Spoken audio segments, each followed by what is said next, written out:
Hello and welcome to another episode of Beer Man's No Bull Beer Reviews. Today I have a beer from Kickstand Brewing Company out of Commerce, Michigan. I do have to say that I have never heard of this brewery, and I honestly know nothing about them. I purposely didn't look up anything about them beforehand. I didn't check the ratings on this beer because I wanted to be... I like when I get beers from a brewery that I've never heard of and know nothing about, because then, you know, you're biased. There's zero chance for any bias. So it says 6.4 ABV, Birch Bark Porter, so I'm assuming there's birch in this. It says brewed with an abundance of 7 different specialty malts. This porter is rich with notes of fresh roasted coffee and decadent chocolate. And then, so it also says 19 IBUs, which worries me a little bit, because I know it's not a stout, but I would expect even a porter to have more IBUs than that. So I don't know. We'll see.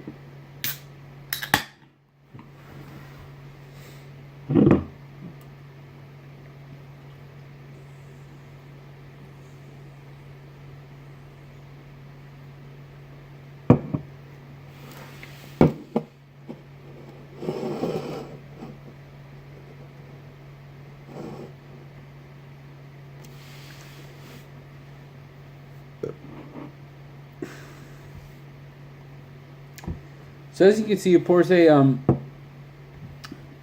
pretty dark brown. I mean, you definitely can't see through it, with a beige head. About finger's worth. It's not going away very quickly, which is good for this style.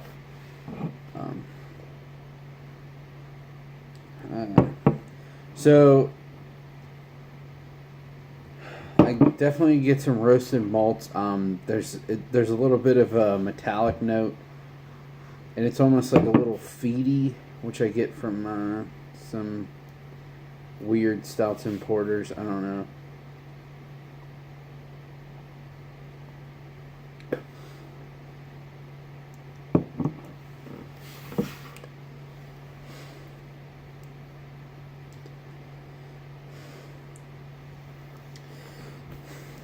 It's really odd to me, because like I said in the nose, it has the taste, like up front,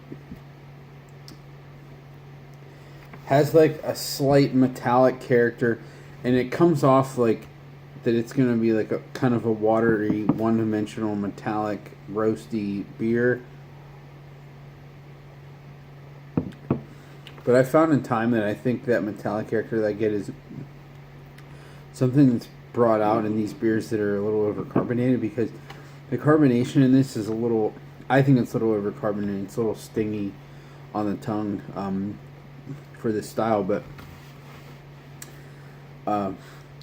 after that initial taste, it really does bring through some chocolate and coffee. And not, other than being overcarbonated, I actually think this is pretty tasty. So I don't know. I feel like it is a little... I don't want to say it's thin, because it's a porter and 6%. Like, that's not supposed to be a thick beer. But, like, I wish this just had a little bit more body to it. Or maybe just not as carbonated, one or the other.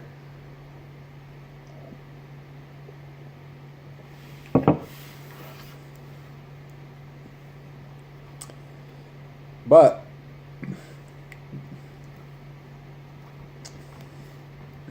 I have to state, minus that like initial slight sting from the carbonation, this is actually really full flavored. There's definitely some coffee, definitely some dark chocolate. Excuse me. I don't really get any off flavors or brewing flaws, and the flavor sticks with you for a long time. This is a really nice beer. You know, if I was just trying to, and now I'm curious if there is birch in it. I don't know what that would do to the beer. I honestly don't even really know what birch tastes like. I think it's similar to sassafras. I don't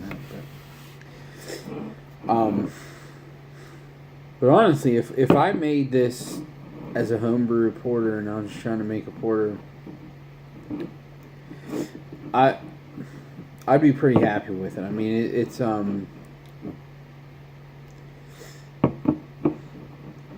it's definitely more flavorful than like your average shitty brewery oatmeal stout.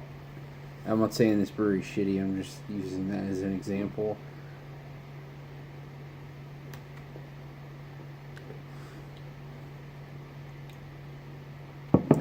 The flavor up front is just a little weird, but it finishes with a really nice dark chocolate coffee character. And it's not just like roasted malts. It's actually, to me, I really get like actual coffee flavor, and it is roasty and it's like dark black coffee, but it's not like acrid or burnt coffee, and that's the biggest thing for me. Like, something can be like coffee, but if it's like burnt coffee, that's too much, and I don't like it.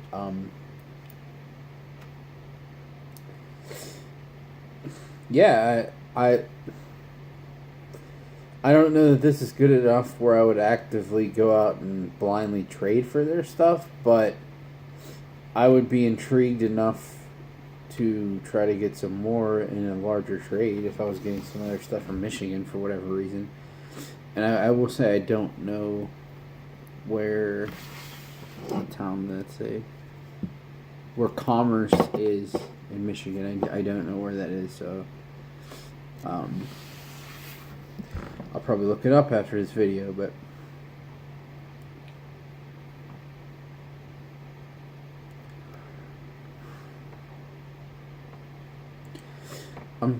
I'm really, as you can tell, I'm taking a minute. I'm stalling.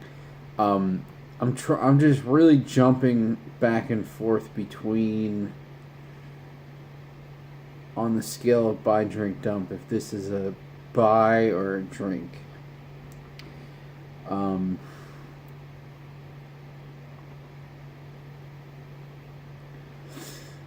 Generally, for something like this, like, it has to be almost flawless for the style for me to buy like a lower alcohol stout that's somewhat plain.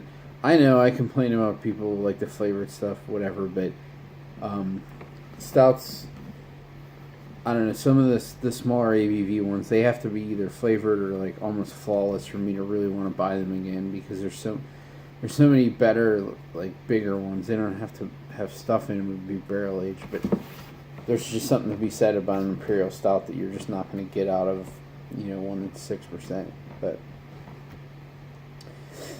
I would say for me, this one is really dependent on the price, and I don't know what the price is, unfortunately.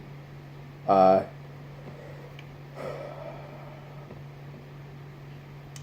guess I got to give it a rating, but I would say if it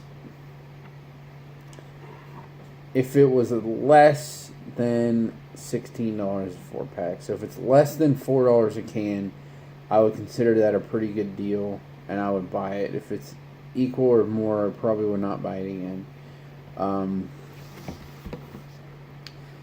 So it's very few times where I am wavering between two different ratings,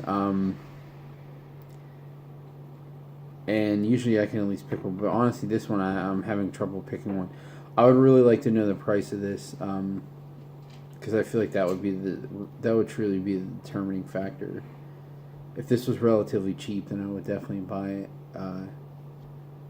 If it wasn't, then I don't know. There's probably other stuff I might rather spend my money on. But I do think it's good. It's definitely a drink plus for sure. But the buy again would be dependent on the price. So I promise I won't have many more of those in-betweeners. That's actually the first one I've had where I really couldn't make a decision. So that's something to say for this beer, I guess. But yeah, that's all I got for this guy. Please like, comment, subscribe. Let me know what you think, and I look forward to doing the next one. Thanks.